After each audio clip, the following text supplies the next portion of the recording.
Estou segurando este jornal em minhas mãos, neste exato momento. A manchete diz: família proeminente presa em esquema de fraude milionária. Há uma foto deles, menos mais velhos agora mais grisalhos, mas reconheço esses rostos. Os mesmos rostos que me olharam há 23 anos, quando eu tinha 17 anos, estava grávida, e fui acusada de algo que nunca fiz. Coloco o jornal delicadamente sobre a mesa. Meu café esfriou, mas não me importo. Tenho esperado por este momento há mais tempo do que gostaria de admitir. Não porque eu queria a queda deles menos, mas porque sabia que este dia chegaria. A verdade tem uma forma de vir à tona, mesmo quando demora décadas. Se você já foi culpado por algo que não fez menos, se já sentiu o peso esmagador de acusações falsas, a humilhação de ser julgado antes de poder falar esta história para você. Porque o que estou prestes a contar não é apenas sobre o que eles fizeram comigo, é sobre o que escolhi fazer com os pedaços que eles deixaram para trás. Meu nome é Maria, e esta é minha confissão. Não de culpa, mas de graça. Tinha 17 anos quando atravessei pela primeira vez a porta da frente daquela casa. A casa se erguia como um monumento a tudo que eu nunca tive. Pisos de mármore, que refletiam meus sapatos gastos. Lustres de cristal, que criavam arco-íris, que só tinha visto em sonhos. Cômodos maiores que todo o apartamento, onde minha mãe criou 3 filhos, sozinha. Eles precisavam de uma empregada doméstica interna, alguém jovem, e disposta a trabalhar por um salário modesto, em troca de cama e comida. Eu precisava de uma forma de mandar dinheiro para casa para minha mãe, que limpava prédios de escritórios à noite e ainda assim não conseguia pagar todas as contas. O acordo parecia simples. Morava num quartinho pequeno no porão, ao lado da lavanderia. Cheirava a amaciante e água sanitária, mas era meu. Todas as manhãs às 5, acordava e começava meu dia. Limpava os banheiros deles, arrumava suas camas, preparava o café da manhã, cuidava do jardim, era invisível quando precisavam que eu fosse, presente quando requeriam meus serviços. Por 8 meses, me movi pela vida deles como um fantasma. Aprendi suas rotinas, suas preferências, seus segredos. Sabia qual deles bebia vinho demais no jantar, qual fazia ligações que não queria que fossem ouvidas, qual deixava joias, caras espalhadas descuidadamente pelos quartos. Também sabia sobre a gaveta trancada no escritório dele, onde guardava documentos que achava que ninguém jamais encontraria. Sabia sobre o cofre, atrás do quadro no quarto deles, e como ela contava dinheiro, lá, tarde da noite, quando pensava que todos estavam dormindo. Sabia sobre os visitantes que vinham quando as crianças estavam na escola, carregando maletas e falando em tons baixos sobre números que não combinavam com os relatórios. Mas eu era apenas a empregada, deveria não ver nada, não ouvir nada, não saber nada. Então veio a manhã em que tudo mudou. Estava no banheiro principal deles, esfregando o chuveiro de mármore, quando a náusea me atingiu como uma onda. Mal consegui chegar ao vaso sanitário, antes de meu estômago se esvaziar. O vômito foi violento, desesperado, e quando finalmente parou, sentei naquele chão frio do banheiro, e soube com absoluta certeza o que estava acontecendo com meu corpo. Estava grávida. O pai era um garoto do meu bairro, alguém que conhecia desde a infância. Tínhamos feito promessas um ao outro, que pareciam eternas, quando éramos jovens e tolos. Mas quando contei sobre o bebê, ele desapareceu mais rápido que a névoa matinal. De repente estava com 17 anos, grávida, e completamente sozinha. Tentei esconder o máximo que pude. Usava roupas largas, trabalhava através dos enjoos matinais, fingia que tudo estava normal. Mas o corpo não mente, e quando estava com 4 meses não havia mais como esconder a verdade. Ela notou primeiro. Estava tirando pó da sala, quando ela entrou, seus olhos imediatamente fixos na minha cintura,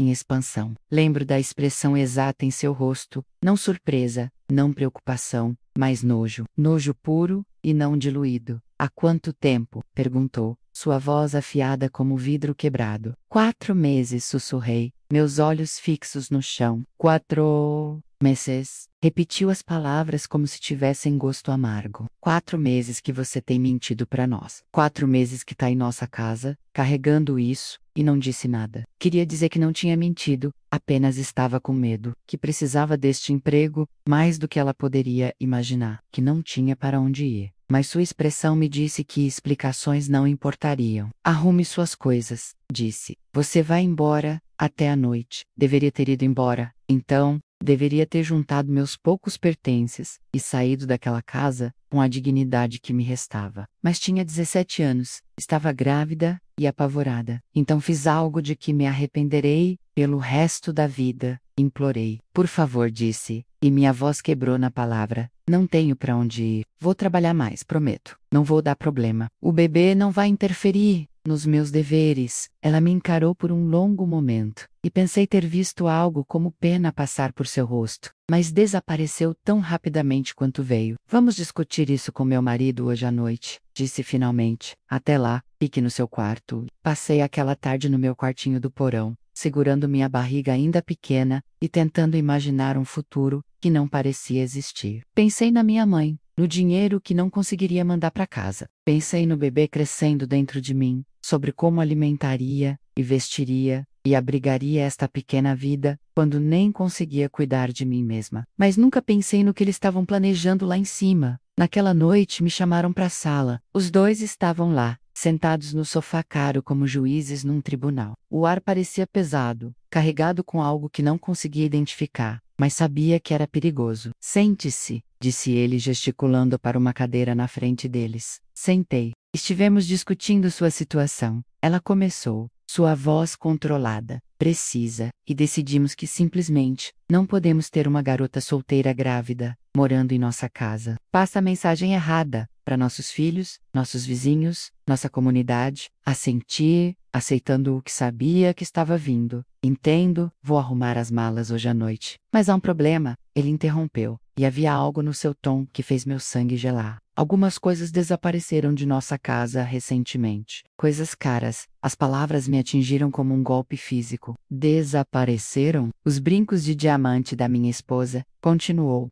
seus olhos nunca deixando meu rosto. Um relógio de ouro que pertenceu ao meu pai. Dinheiro do meu escritório. Várias centenas de dólares. Senti o mundo inclinar sob meus pés. Não entendo. Vocês estão dizendo que acham que eu peguei essas coisas? Não estamos dizendo que achamos nada, disse ela friamente. Estamos dizendo que sabemos quem mais tinha acesso aos nossos quartos privados. Quem mais sabia onde esses itens eram guardados? Eu nunca comecei, mas ele me cortou. O timing é bastante conveniente, não acha? Você engravida, precisa de dinheiro para despesas médicas, para coisas do bebê, e de repente nossos objetos de valor começam a desaparecer. Minhas mãos estavam tremendo agora. Eu não peguei nada. Juro para vocês, não peguei nada. Então você não se importará se revistarmos seu quarto, disse ela, levantando-se. Se você é inocente, não tem nada com que se preocupar. Eles me levaram até meu quartinho do porão, como se eu já fosse uma criminosa condenada. Fiquei na porta, assistindo enquanto eles vasculhavam meus poucos pertences. Passaram pelas minhas roupas, meus livros, até pela pequena caixa onde guardava cartas da minha mãe. E então, ele encontrou, escondida debaixo do meu colchão, embrulhada numa fronha que nunca tinha visto antes, estava a pulseira de diamantes dela, aquela que admirei de passagem quando limpava sua caixa de joias, aquela que capturava a luz como estrelas presas. Ora, ora, disse ele segurando-a no alto. O que temos aqui? Encarei aquela pulseira como se fosse uma cobra, que de alguma forma tinha se materializado na minha cama. Isso não é meu, eu não coloquei isso aí. Juro, eu não, claro que não, disse ela, mas sua voz estava cheia de falsa simpatia. Simplesmente apareceu magicamente debaixo do seu colchão. Alguém mais colocou aí? Disse desesperadamente. Alguém plantou. Eu nunca roubaria de vocês. Nunca. Eles se olharam, e naquele olhar, vi a verdade. Eles tinham planejado isso. Cada momento, cada palavra, cada peça de evidência, perfeitamente colocada. Eles orquestraram minha destruição com a mesma precisão fria que traziam para tudo mais em suas vidas. Aqui está o que vai acontecer, disse ele. Sua voz gentil agora, quase paternal. Vamos chamar a polícia. Você vai ser presa por roubo e vai aceitar responsabilidade pelo que fez. Mas eu não fiz nada, sussurrei. Ou, ela continuou como se eu não tivesse falado. Podemos fazer tudo isso desaparecer. Você assina uma confissão, sai quieta hoje à noite, e não vamos fazer acusações. Você desaparece, e nunca mais nos vemos. A escolha é sua. Olhei para os dois, essas pessoas a quem servi fielmente por 8 meses, essas pessoas que comeram refeições que preparei, dormiram em camas que arrumei, viveram em quartos que limpei. E percebi que para eles, eu nunca tinha sido humana. Era apenas um inconveniente a ser descartado. Não vou assinar uma confissão por algo que não fiz, disse, e minha voz estava mais forte do que me sentia. Ele sorriu então, e foi a coisa mais fria que já tinha visto. Então vamos fazer isso do jeito difícil. Eles chamaram a polícia às 9h30 daquela noite. Sentei no meu quarto, ouvindo um murmúrio de vozes lá em cima, sabendo que minha vida estava prestes a mudar para sempre. Pressionei minhas mãos contra minha barriga, sentindo os primeiros movimentos fracos do bebê dentro de mim, e fiz uma promessa. Seja o que for que aconteça comigo, sussurrei, vou proteger você. Vou sobreviver a isso por você. A polícia chegou 20 minutos depois. Ouvi seus passos pesados nas escadas, ouvi-os conversando com meus patrões em vozes que já estavam convencidas da minha culpa. Quando bateram na minha porta, abri imediatamente. Maria Santos, um deles perguntou. Sim, precisa vir conosco. Está presa por roubo. As algemas estavam frias contra meus pulsos. Eles me levaram escada acima, e pela casa que limpei por 8 meses, passando pelos quartos onde trabalhei, pelas fotografias da família de pessoas que nunca se deram ao trabalho de aprender meu nome completo. Eles estavam esperando no hall, ele, ela e suas 2 crianças, que ficaram atrás dos pais, com olhos arregalados e assustados. As crianças sempre foram gentis comigo. Sempre disseram por favor e obrigado quando trazia suas refeições ou os ajudava a encontrar brinquedos perdidos. Agora estavam me encarando como se eu fosse um monstro. Oficiais, disse ela quando passamos. Quero que saibam como isso é difícil para nossa família. Confiamos nesta garota. A recebemos em nossa casa, e foi assim que ela retribuiu nossa bondade. O policial mais velho assentiu com simpatia. Entendemos, senhora, essas situações são sempre difíceis para as vítimas. Vítimas, ela se chamou de vítima. Quando me levaram em direção à porta da frente, ele se adiantou, sua voz alta o suficiente para os vizinhos que se reuniram do lado de fora ouvirem claramente. Você vai dar à luz atrás das grades, disse, suas palavras como uma maldição. E nunca mais fale nosso nome. Os vizinhos assistiram quando me colocaram no banco de trás do carro da polícia. Alguns deles reconheci, das vezes que caminhei até o mercado, ou peguei correspondências na porta da frente. Eles me olharam com nojo, com pena, com a superioridade satisfeita de pessoas que sempre souberam que garotas como eu, eventualmente mostrariam sua verdadeira natureza. Mantive a cabeça erguida enquanto nos afastávamos, mesmo querendo desaparecer no assento. Mantive minhas mãos dobradas sobre minha barriga, protegendo a única coisa inocente neste pesadelo inteiro. Mas por dentro, estava gritando. A cadeia do condado cheirava a desinfetante e desespero. Eles me processaram às 11h30 daquela noite, impressões digitais, fotografias, perguntas que respondi numa voz que não parecia minha. Me deram um macacão laranja que era grande demais, e sapatos que eram pequenos demais, e me levaram para uma cela que dividiria com 3 outras mulheres. Carne fresca, uma delas disse quando entrei, mas sua voz não era cruel, era quase protetora. O nome dela era Rosa, tinha 52 anos, estava na cadeia por passar cheque sem fundo para alimentar seus netos, quando sua filha morreu, e os deixou sem nada. A segunda mulher era Carmen, 25 anos, presa por prostituição, mas na verdade apenas tentando escapar de um homem que a batia sempre que bebia. A terceira era uma mulher mais velha chamada Helena, que falava muito pouco, mas observava tudo, com olhos que não perdiam nada. Quantos meses? Rosa perguntou, olhando para minha barriga. 4 meses e meio. Primeiro bebê? Assenti. E você está aqui por quê? Dizem que roubei joias, disse, e as palavras soaram estranhas na minha boca, mas não roubei. Juro que não roubei. Helena falou pela primeira vez, desde que cheguei. Mija, aqui dentro, não nos importamos com o que dizem que você fez. Nos importamos com quem você é agora, neste momento. E agora? Você é uma garota grávida, que precisa aprender a sobreviver. Nas semanas seguintes, essas mulheres se tornaram minhas professoras, minhas protetoras, minha família. Rosa me ensinou como navegar pelas regras não escritas da vida na cadeia. Como evitar problemas, como encontrar os espaços silenciosos, onde podia pensar e respirar. Carmen me mostrou exercícios que podia fazer com segurança enquanto grávida, como comer a comida horrível,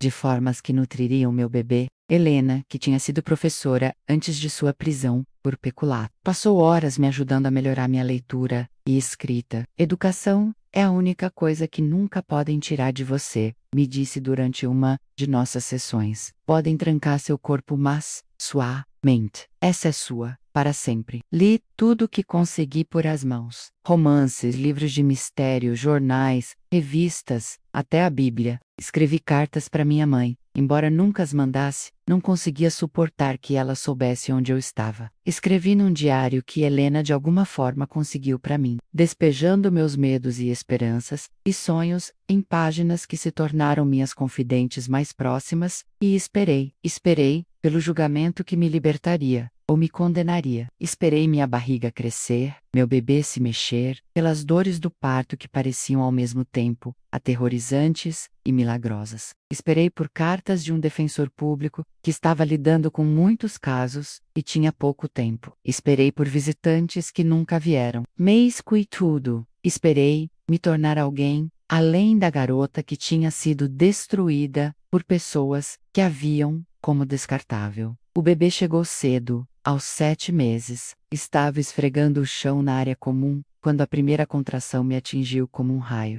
Rosa estava ao meu lado instantaneamente, gritando pelos guardas, segurando minha mão, enquanto me levavam correndo para a instalação médica da prisão. O trabalho de parto durou 14 horas. Não houve epidural, nem cama confortável, nem parceiro segurando minha mão e sussurrando encorajamento. Houve apenas eu, um médico da prisão que me tratou como um arquivo de caso, e Rosa, que de alguma forma convenceu os guardas a deixá-la ficar. Respire, Mija, ela continuava dizendo. Respire através disso. Esta dor está trazendo seu milagre. Quando minha filha finalmente chegou, pequena, perfeita, com pulmões que anunciaram sua presença para toda a ala médica, menos a segurei contra meu peito, e senti algo mudar dentro de mim. Ela era tão pequena, tão vulnerável, tão completamente dependente de mim, para tudo. Mas naquele momento, segurando-a, me senti mais forte do que jamais me senti na vida. Como vai chamá-la? Rosa perguntou, lágrimas escorrendo por seu rosto marcado.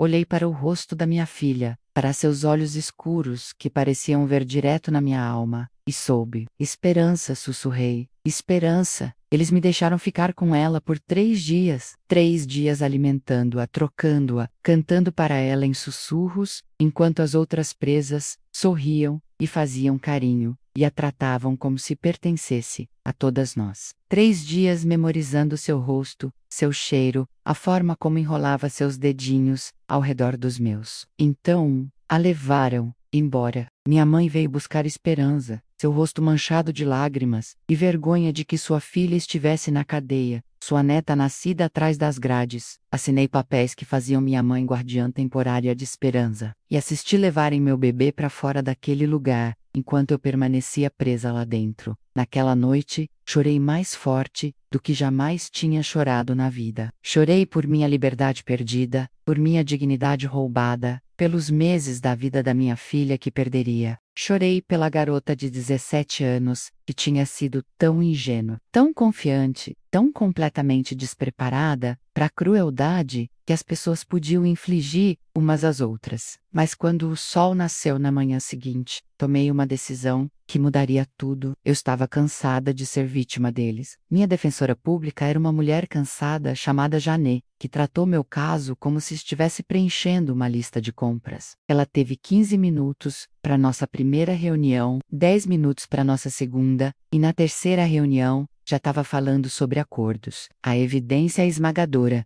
disse, mal levantando os olhos do arquivo. A pulseira foi encontrada em sua posse. Seus patrões são membros respeitados da comunidade. Você é uma mãe, adolescente, solteira, sem recursos. Se formos a julgamento, você está olhando 3 a 5 anos. Mas eu não fiz. Disse pela 100ª vez. É o que todos dizem. respondeu, e suas palavras cortaram mais fundo que qualquer lâmina. Olha, se você se declarar culpada, provavelmente, consigo 18 meses com o tempo já cumprido. Você sairá antes do segundo aniversário da sua filha. 18 meses, perdendo as primeiras palavras da minha filha, seus primeiros passos, seu primeiro aniversário. 18 meses sendo marcada como ladra, carregando esse rótulo pelo resto da vida. Ou eu poderia lutar, poderia ficar de pé num tribunal e dizer minha verdade, sabendo que um júri de cidadãos de classe média me olharia e veria exatamente o que meus ex-patrões queriam que vissem: uma garota desesperada que roubou das pessoas que foram gentis o suficiente para lhe dar abrigo. Quero ir a julgamento,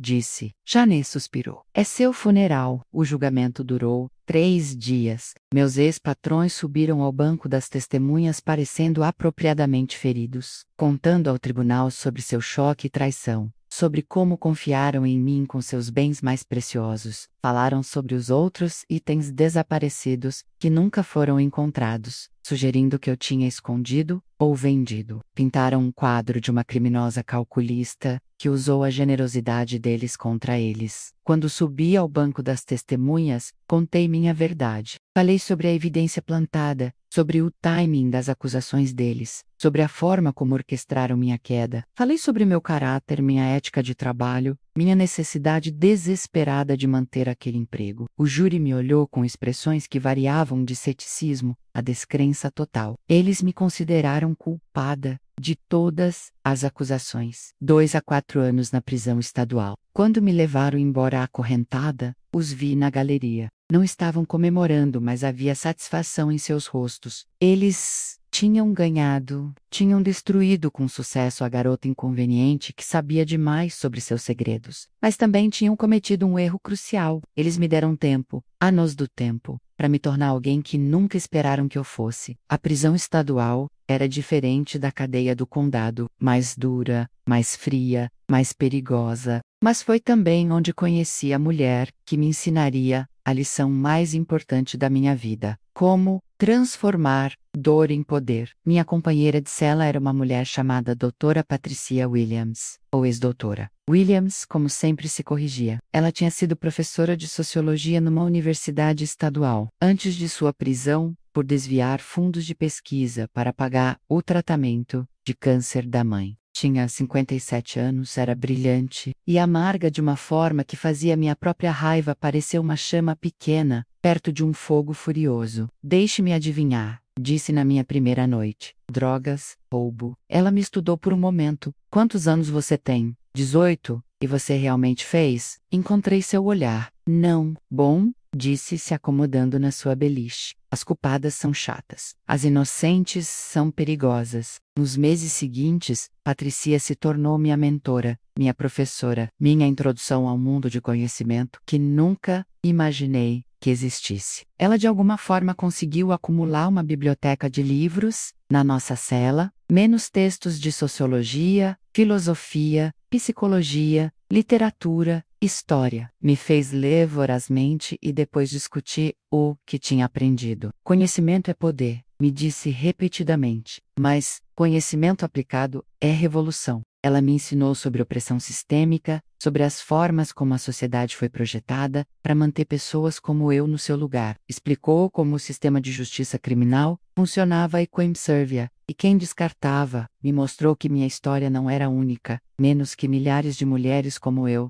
estavam presas em ciclos de pobreza, acusação e encarceramento. A questão não é se o sistema falhou com você, disse durante uma de nossas conversas noturnas. A questão é: o que você vai fazer sobre isso? Comecei a entender que meus expatros não tinham apenas me acusado de roubo. Eles usaram toda a estrutura da sociedade contra mim, menos minha idade, meu gênero, minha classe, minha gravidez, minha falta de recursos. Eles transformaram respeitabilidade e privilégio em armas e as voltaram contra uma garota que não tinha defesa, mas entender o jogo significava que eu podia aprender a jogá-lo. Consegui meu diploma de ensino médio no primeiro ano do encarceramento. Patricia me ajudou a me inscrever em cursos de correspondência universitária, e comecei a fazer aulas de psicologia, sociologia e administração de empresas. Li sobre mulheres que superaram circunstâncias impossíveis, que transformaram suas lutas em força. Também comecei a ajudar outras presas com seus casos. Escrevi cartas para mulheres que não sabiam escrever. As ajudei a navegar o sistema legal. As conectei com recursos que seus defensores públicos, sobrecarregados, nunca mencionaram. Descobri que tinha um dom para entender linguagem legal complexa e traduzi-la em termos que faziam sentido para mulheres que nunca tiveram acesso à educação adequada. A palavra se espalhou, logo, era conhecida por toda a prisão, como alguém que podia ajudar, alguém que entendia o sistema e sabia como lutar contra ele. Mulheres vinham até mim com seus casos, suas apelações, suas necessidades desesperadas de alguém que acreditasse na sua inocência, ou pelo menos na sua humanidade. Ganhei 3 apelações para outras presas durante meu tempo lá. 3 mulheres que tinham sido abandonadas pelo sistema, que tinham recebido representação inadequada, que tinham sido condenadas por circunstâncias além do seu controle. Ajudei-as a encontrar liberdade, e ao fazer isso, encontrei meu propósito. Você vai ser formidável quando sair daqui, Patricia me disse durante meu último mês de encarceramento. Essas pessoas que destruíram você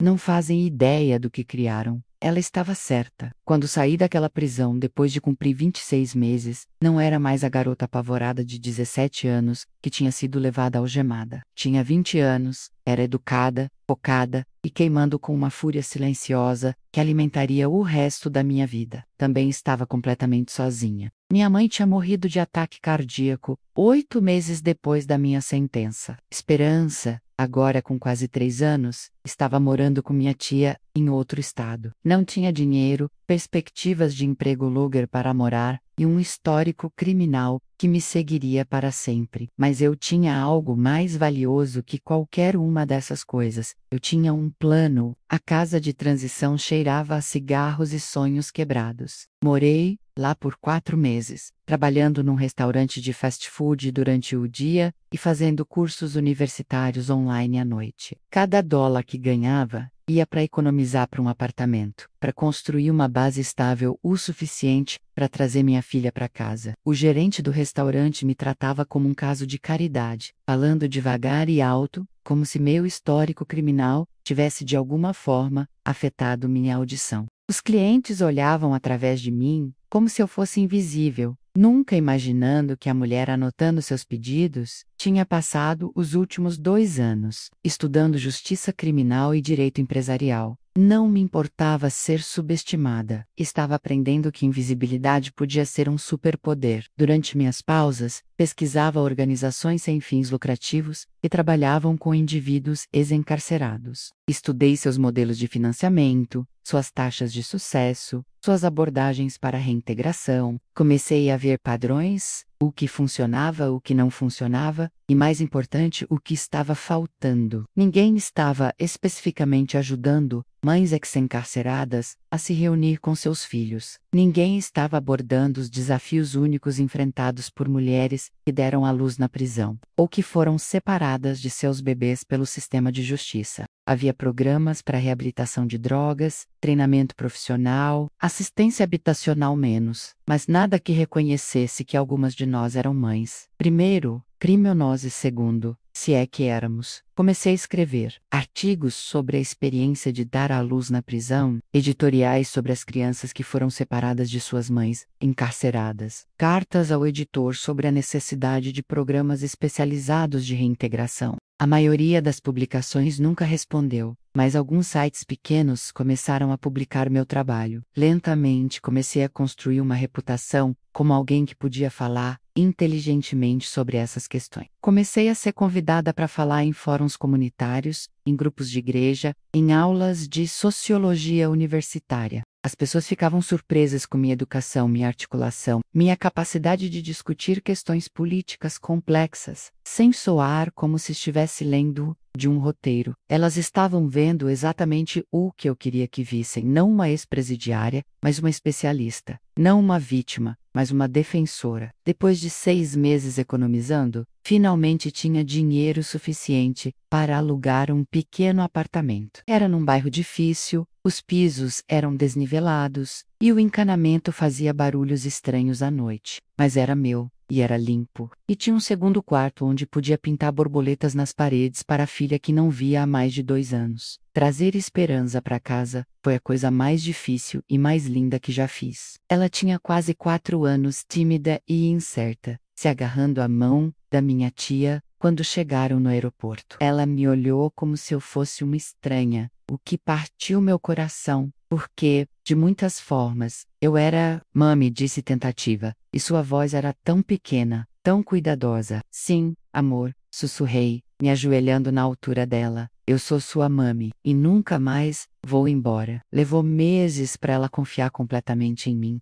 Meses de histórias na hora de dormir, e conversas pacientes. Meses provando que eu era permanente, que isso não era temporário, que ela estava segura comigo. Mas as crianças são resilientes, de formas que os adultos esquecem como ser. E eventualmente, ela começou a me chamar de mami, sem aquela nota de incerteza na voz. Matriculei ela numa boa pré-escola e continuei trabalhando para meu diploma de bacharel. Nas noites, depois que ela dormia, trabalhava num plano de negócios que vinha crescendo na minha mente desde meu primeiro mês fora da prisão. Ia começar uma organização sem fins lucrativos, projetada especificamente para ajudar mães ex-encarceradas a se reunir com seus filhos e reconstruir suas vidas. Chamaria de segundas chances e forneceria assistência habitacional, treinamento profissional, assistência legal e, mais importante, serviços de reunificação familiar. Seria tudo o que precisei quando saí da prisão, com nada além de raiva e determinação. Seria minha vingança, servida não quente, mas perfeitamente mataticamente fria.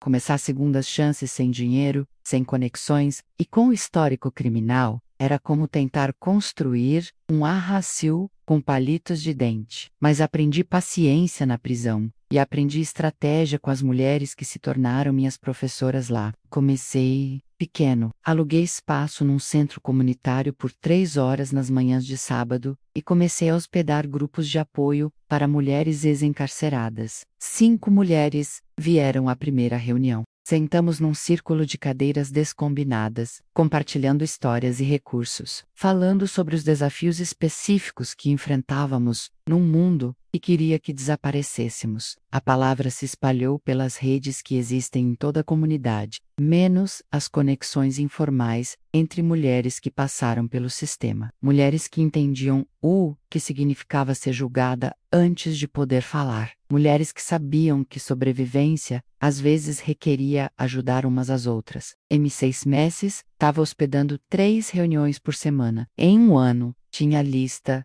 de espera. Me inscrevi para todas as bolsas que consegui encontrar, escrevendo propostas até tarde da noite, depois que Esperança dormia. Falei em igrejas, organizações comunitárias, campi, universitários. Em qualquer lugar onde as pessoas ouvissem uma mulher ex-encarcerada falar sobre segundas chances e mudança sistêmica. A mensagem era sempre a mesma. As mulheres em nossas cadeias e prisões não são descartáveis. São mães, filhas, irmãs. São seres humanos que merecem a oportunidade de reconstruir suas vidas e se reunir com suas famílias. As crianças que são separadas de suas mães encarceradas são vítimas inocentes de um sistema que pune pobreza e vício como se fossem falhas morais. Algumas audiências ouviam com interesse genuíno, outras me olhavam com um ceticismo educado, reservado para pessoas que eram claramente tendenciosas sobre suas próprias experiências. Mas continuei falando, continuei escrevendo, continuei me inscrevendo para financiamento, continuei construindo a organização,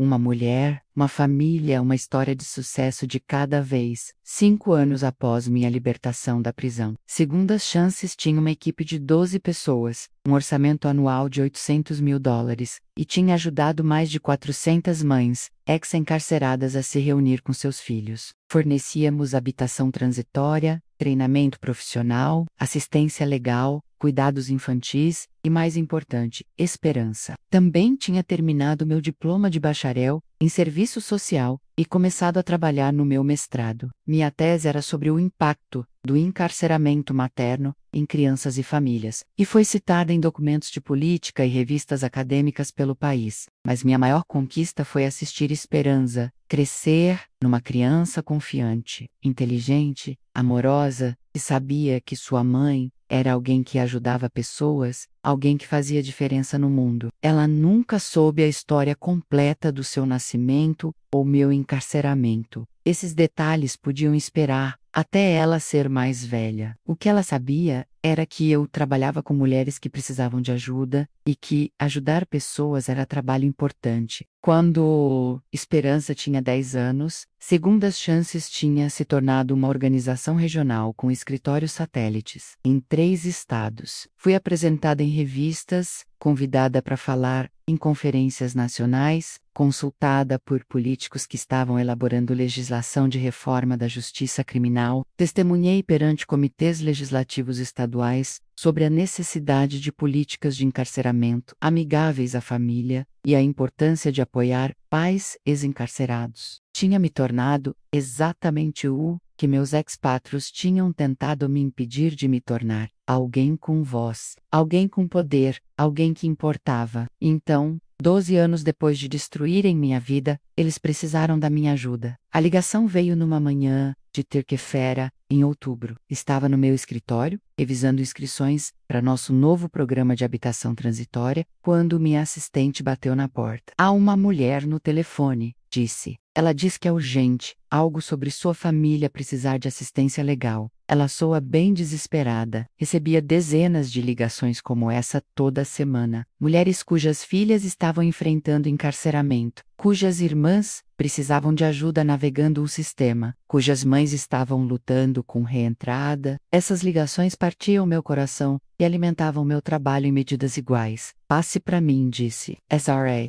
Santos. A voz estava mais velha agora, mais trêmula, mas reconheci imediatamente. 24 anos tinham passado, desde que a ouvi pela última vez, mas alguns sons ficam com você para sempre. Era ela, a mulher que me acusou de roubo, que me assistiu ser levada algemada, que orquestrou minha destruição com precisão tão fria. Sim, disse cuidadosamente. Aqui é Maria Santos. Senhora Santos, sei que isso vai soar estranho, mas acho que você trabalhou para minha família muitos anos atrás. Seu nome, lembro do seu nome. Ela não lembrava do meu nome. Lembrava do nome no relatório policial, do nome nos artigos de jornal sobre a empregada de confiança, que traiu a fé de seus patrões. Lembrava do nome que falou no tribunal, quando testemunhou contra mim. Trabalhei para muitas famílias quando era mais jovem, disse, minha voz neutra. Como posso ajudar? Houve uma longa pausa, e podia ouvir sua respiração. Quase podia sentir seu desespero através da linha telefônica. Minha família está com problemas, disse finalmente. Problemas legais? Fomos acusados de crimes financeiros. A polícia veio à nossa casa. Prenderam meu marido e meu filho. Os jornais estão nos chamando de criminosos, dizendo que fraudamos investidores, que operamos um esquema Ponzi. Perdemos tudo menos nossa casa, nosso negócio, nossa reputação, e agora querem levar nossos netos, porque dizem que somos guardiões inadequados. Senti algo frio se instalar no meu estômago.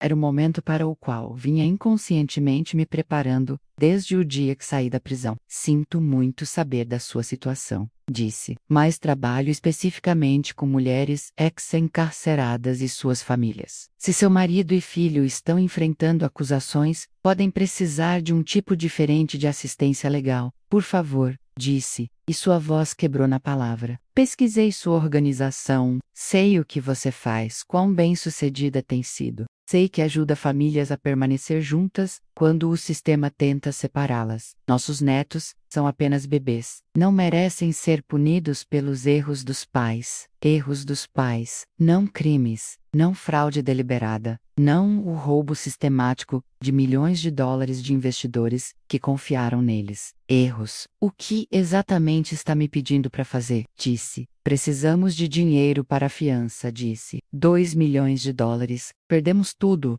Não conseguimos levantar sozinhos. E sem fiança, eles ficarão na cadeia até o julgamento. As crianças irão para lares adotivos. Nossa família será destruída. 2 milhões de dólares. O valor exato que roubaram de mim era impossível de calcular, menos meus salários perdidos. Minha reputação destruída. Os anos que nunca recuperaria com minha filha. O trauma que ainda me acordava algumas noites. Mas 2 milhões de dólares parecia uma piada cósmica, um número perfeito demais para ser coincidência. Preciso ser honesta com você, disse devagar. Minha organização normalmente não lida com assistência de fiança, especialmente não valores desta magnitude. Focamos em serviços de reintegração, reunificação familiar, advocata política. Mas você poderia nos ajudar, insistiu. Você tem conexões, recursos, credibilidade na comunidade legal. As pessoas confiam em você. Se falasse por nós, se garantisse nosso caráter. Ela queria que eu garantisse o caráter deles. Posso perguntar por que me ligou especificamente? Disse. Há muitas organizações que lidam com esses tipos de casos. Por que segundas chances? O silêncio se estendeu tanto que pensei que ela pudesse ter desligado. Quando finalmente falou, sua voz era apenas um sussurro. Porque você é a única pessoa em quem consegui pensar que poderia entender como é ser acusada de algo, ter sua vida inteira destruída pelo sistema legal. Você sabe como é ser julgada antes de poder se defender. Fechei os olhos. Ela não fazia ideia do que estava pedindo. Não fazia ideia de que estava falando com a garota que destruiu, pedindo misericórdia da mulher que ajudou a criar. Vou precisar pensar sobre isso, disse. Posso ligar de volta? Por favor,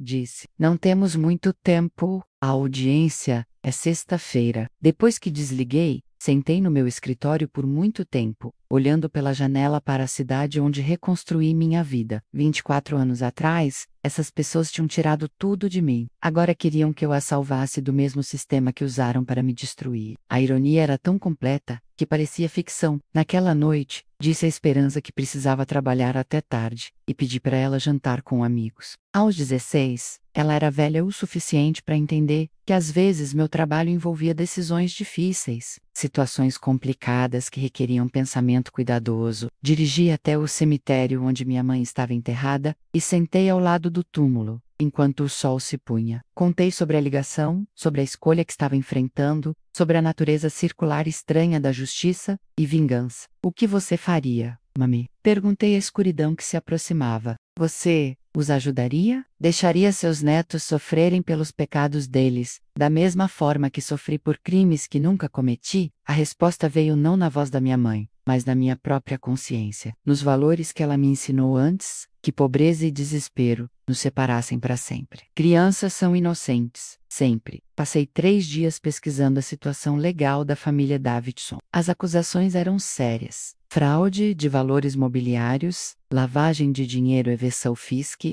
A evidência parecia esmagadora. Eles operaram um esquema Ponzi sofisticado por mais de uma década, roubando dinheiro de investidores para financiar seu estilo de vida luxuoso. O dinheiro roubado tinha pagado pelos pisos de mármore que limpei, pelos lustres de cristal que tirei o pó, pelas joias caras que foram plantadas no meu quarto. Cada luxo que servi na casa deles tinha sido comprado com os sonhos roubados de outra pessoa. Mas os filhos do filho deles, menos com 3 e 5 anos, eram inocentes. Se seus pais fossem para a prisão e não conseguissem pagar fiança, esses bebês seriam colocados em lares adotivos, se tornariam baixas de crimes que não tiveram parte em cometer. Sabia exatamente como era ser uma criança inocente, presa na maquinaria de um sistema indiferente. Na quinta noite, liguei de volta para a Sra. Davidson. Considerei seu pedido, disse, e estou preparada para ajudar.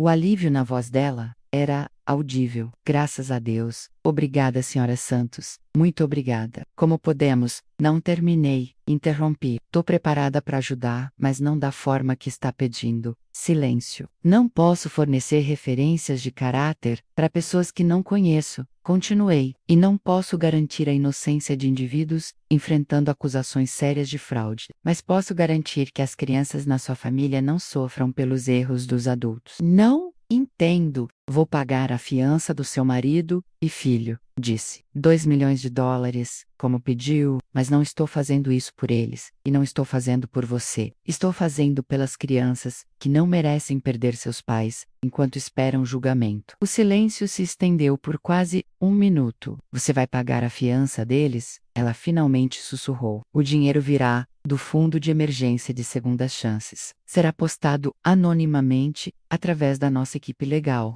Sua família nunca será publicamente conectada à minha organização. E nunca falarei sobre este acordo com ninguém. Mas por quê? Perguntou, e podia ouvir as lágrimas na voz. Por que nos ajudaria depois do que fizemos com você? Então ela se lembrava. Sabia exatamente quem eu era, exatamente o que tinham feito comigo, exatamente o que estava pedindo. Porque 24 anos atrás, eu era uma adolescente grávida, que foi abandonada por um sistema que deveria me proteger, disse. Porque dei à luz algemada, e fui separada do meu bebê, porque adultos tomaram decisões, e priorizaram seu conforto sobre o bem-estar de uma criança, porque sei como é ser inocente e sem poder, e nunca ficarei parada assistindo crianças sofrer quando tenho o poder de prevenir. Fiz uma pausa, deixando as palavras se estabelecer entre nós. Não estou fazendo isso pela sua redenção, senhora Davidson. Estou fazendo pela minha própria. A fiança foi paga na sexta de manhã, às 9h47. Sei o horário exato porque estava sentada no estacionamento do tribunal, assistindo através de janelas escuras, enquanto David Davidson e seu filho saíram do prédio como homens livres. Pareciam mais velhos do que esperava, mais grisalhos, menores de alguma forma. Roupas de prisão têm uma forma de diminuir as pessoas, de fazê-las parecer vulneráveis e humanas, de formas que ternos caros nunca fazem. Foram recebidos pela senhora Davidson, e o que assumi serem outros membros da família, menos pessoas chorando, se abraçando, gratas por uma liberdade que não podiam pagar e não mereciam. Nunca souberam que eu estava assistindo. Nunca souberam que sua benfeitora anônima estava sentada a 15 metros de distância, lembrando da última vez que saiu de um tribunal algemada. A história saiu no noticiário local. Naquela noite, benfeitor misterioso paga fiança de 2 milhões para suspeitos de fraude. Os repórteres especularam sobre quem poderia ter tantos recursos quanto a motivação para ajudar a família Davidson. Alguns sugeriram amigos ricos, outros propuseram conexões políticas, alguns mencionaram a possibilidade de dinheiro da família escondido das autoridades. Nenhum deles adivinhou a verdade. Fui para casa naquela noite e cozinhei jantar para Esperança. Ajudei com seu dever de cálculo e ouvi ela falar sobre suas inscrições universitárias. Ela era brilhante, ambiciosa, planejando estudar direito internacional, com o objetivo de trabalhar para organizações de direitos humanos. Queria ajudar pessoas que não podiam se ajudar, disse. Queria tornar o mundo mais justo. Nunca contei a história completa de onde ela nasceu, ou por que fomos separadas pelos primeiros 3 anos da vida dela. Um dia, quando fosse mais velha, explicaria tudo, mas por enquanto, estava contente em saber que ela herdou meu senso de justiça, meu compromisso de ajudar outros, minha crença de que pessoas podiam se elevar acima de suas circunstâncias. Ela se tornou tudo o que sonhei durante aquelas longas noites na prisão, quando segurava sua pequena foto, e prometi construir uma vida digna do amor dela. 3 semanas depois, a senhora Davidson ligou novamente. Senhora Santos disse, sei que foi você. Não neguei. Como? A documentação legal listou segundas chances como garantidora. Pesquisei sua organização mais detalhadamente e encontrei artigos sobre sua história. Percebi quem você era. Esperei. Por quê? Perguntou, e sua voz estava crua de emoção. Depois do que fizemos com você, depois dos anos que perdeu, depois que destruímos sua vida, menos porque salvaria minha família. Considerei minha resposta cuidadosamente. Esta mulher orquestrou minha destruição com crueldade calculada, plantou evidência, chamou a polícia, testemunhou contra mim e me assistiu ser levada para a prisão, enquanto grávida. Roubou minha liberdade, minha dignidade, minha capacidade de criar minha filha, durante os anos mais preciosos da vida dela. Mas ela também era agora uma avó, apavorada por crianças, que não fizeram nada de errado. Porque alguém tem que quebrar o ciclo. disse finalmente. Alguém tem que escolher misericórdia sobre vingança, cura sobre ódio. Alguém tem que dizer que o bem-estar das crianças importa mais que os pecados dos adultos. Não mereço seu perdão, sussurrou. Você está certa, concordei. Não merece, mas essas crianças merecem proteção, e eu tinha o poder de fornecê-la. Isso não é sobre o que você merece, senhora Davidson. É sobre quem escolho ser. Outra longa pausa. Há algo que posso fazer? Pergunto. Alguma forma de fazer reparações pelo que fizemos com você? Pensei em todas as mulheres que conheci na prisão, todas as famílias despedaçadas por um sistema que criminaliza a pobreza e pune desespero. Pensei nas crianças crescendo sem suas mães, nas mães envelhecendo atrás das grades, nos ciclos de trauma e encarceramento que destroem gerações. Ah, uma coisa, disse, quero que testemunhe, contei. Há um subcomitê do Senado realizando audiências no mês que vem sobre reforma da justiça criminal, especificamente olhando o impacto do encarceramento materno em famílias. Quero que testemunhe sobre o que fez comigo, sobre como o sistema foi usado para destruir uma garota inocente, sobre as consequências de acusações falsas. O silêncio era ensurdecedor. Quero que conte sobre plantar evidência no meu quarto, sobre fabricar acusações de roubo, sobre usar seu privilégio e respeitabilidade para transformar o sistema de justiça numa arma contra alguém que não podia se defender. Quero que explique como foi fácil destruir a vida de uma jovem mulher e como o sistema permitiu sua crueldade. Não posso fazer isso, disse. Seria admitir crimes, perjúrio, adulteração de evidência. Poderia ir para a prisão. Sim, disse simplesmente. Pararia. E se eu recusar? Então você recusa. Sua família permanece livre sob fiança que forneci, seus netos ficam com os pais, e você vive com o conhecimento do que fez, mas não consegue se sentir melhor sobre isso. Não consegue absolvição, apenas consegue misericórdia que não mereceu. Deixei isso penetrar, mas se testemunhar, se contar a verdade sobre o que aconteceu 24 anos atrás, então talvez algo de bom venha de toda a destruição. Talvez outras pessoas inocentes sejam protegidas. Talvez o sistema mude de pequenas formas que previnam tragédias futuras. Está me pedindo para me destruir, para ajudá-la. Não. Corrigir. Estou pedindo para contar a verdade, para ajudar outros. O que acontece com você, depois disso, é entre você e as consequências das suas escolhas. Ela desligou, sem responder. 6 semanas depois, estava sentada numa sala de audiência do Senado, assistindo Elizabeth Davidson se aproximar da mesa de testemunhas. Parece frágil, mais velha que seus 71 anos, suas mãos tremendo quando as colocou na mesa. Ela me ligou 3 dias antes para dizer que testemunharia, não explicou sua decisão.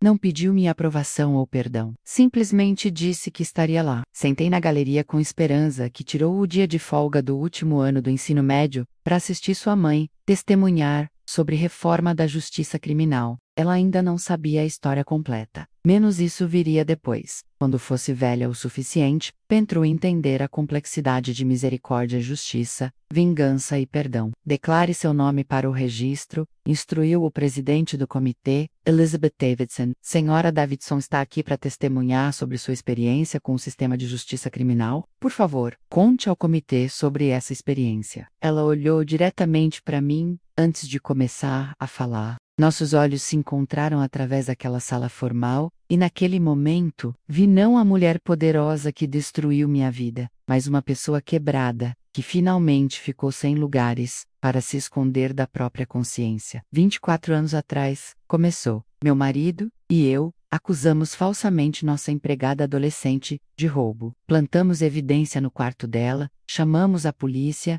e assistimos enquanto ela foi presa grávida. Ela tinha 17 anos, estava assustada e completamente inocente. Destruímos a vida dela porque foi conveniente para nós, porque ela se tornou um inconveniente que queríamos eliminar. A sala estava completamente silenciosa. O nome dela era Maria Santos, continuou, e sua voz ficou mais forte. Ela deu à luz na prisão, por causa das nossas mentiras. Foi separada da filha por anos por causa da nossa crueldade. Usamos nosso privilégio, nossa respeitabilidade, nossa posição na comunidade para transformar o sistema de justiça numa arma contra alguém que não podia se defender. Ela testemunhou por 47 minutos. Explicou exatamente como fabricaram a evidência, como ensaiaram o testemunho um do outro, como contaram com os preconceitos do júri contra uma jovem mulher grávida, solteira, de cor. Detalhou a facilidade com que manipularam o sistema, a ausência completa de controles e equilíbrios que poderiam ter me protegido. Também testemunhou sobre os crimes reais que vinham cometendo menos a fraude, a lavagem de dinheiro, o roubo sistemático de investidores que financiou seu estilo de vida por décadas. Explicou como a culpa sobre seus crimes reais os fez paranoicos sobre qualquer um que pudesse descobrir seus segredos. Como decidiram me eliminar antes que eu pudesse me tornar uma ameaça.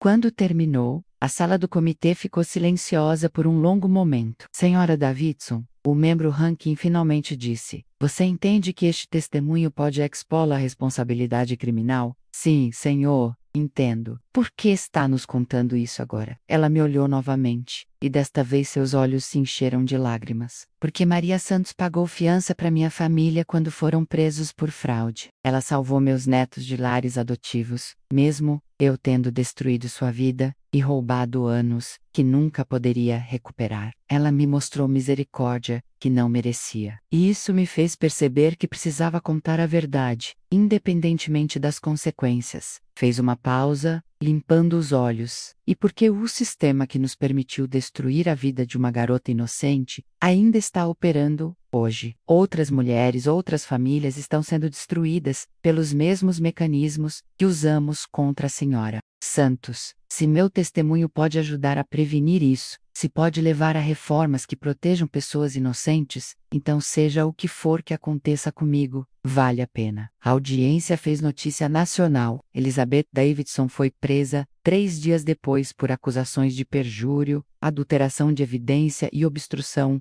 da justiça relacionadas ao meu caso. O prazo prescricional tinha expirado para a maioria das acusações, mas seu testemunho abriu novas avenidas para processamento. Seu marido e filho foram finalmente condenados por fraude e sentenciados à prisão federal. Os netos foram morar com parentes, mas permaneceram juntos, permaneceram no mesmo distrito escolar, permaneceram conectados à família. Elizabeth Davidson se declarou culpada de todas as acusações relacionadas ao meu caso. Foi sentenciada a 18 meses na prisão federal, quase exatamente a mesma quantidade de tempo que cumpri por crimes que nunca cometi. Hoje, 15 anos depois daquela primeira ligação de Elizabeth Davidson, Segunda Chances opera em 12 estados e ajudou mais de 3.000 mães ex-encarceradas a se reunir com seus filhos. Fornecemos habitação, treinamento profissional, assistência legal e serviços de apoio familiar. Nossa taxa de sucesso para prevenir reincidência é de 89%, uma das mais altas do país. Mas números não contam a história real. A história real está nas mulheres que entram pelas nossas portas quebradas e saem com esperança. Está nas crianças que conseguem crescer com suas mães ao invés de em lares adotivos. Está nas famílias que são reconstruídas, nas vidas que são transformadas, nos ciclos de trauma que são finalmente quebrados. Ainda moro no mesmo bairro onde aluguei meu primeiro apartamento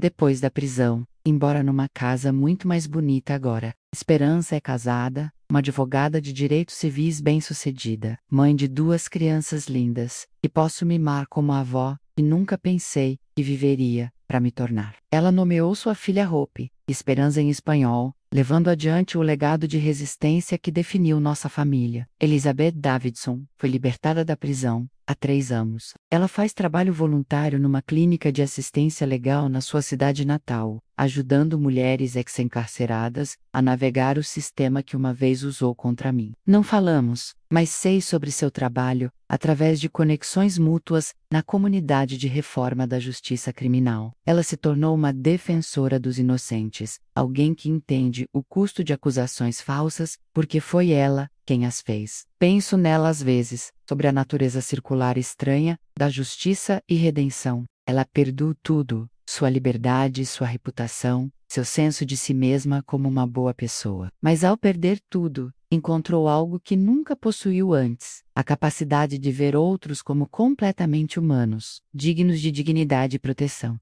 Sua transformação não apaga o que ela fez comigo, não me devolve os anos que perdi ou desfaz o trauma de dar à luz algemada, mas prova algo em que sempre acreditei: pessoas podem mudar. Até os mais cruéis entre nós podem escolher se tornar melhores. O artigo de jornal que começou esta história está emoldurado na parede do meu escritório agora. Não como troféu, mas como um lembrete de que o arco da justiça é longo, que a verdade tem uma forma de emergir, que misericórdia é sempre uma escolha. Mas ao lado dele está pendurado algo mais importante: uma fotografia da turma de formandas de segundas chances do mês passado. 12 mulheres que entraram no nosso programa como ex-presidiárias e saíram como auxiliares de enfermagem certificadas, educadoras de primeira infância, proprietárias de pequenos negócios. 12 mulheres que agora estão criando seus filhos, sustentando suas famílias, contribuindo para suas comunidades. 12 mulheres que nunca mais serão definidas pela pior coisa que aconteceu com elas. Esta é minha confissão. Fui acusada de roubo quando tinha 17 anos e estava grávida. Era inocente, mas fui condenada mesmo assim. Dei à luz na prisão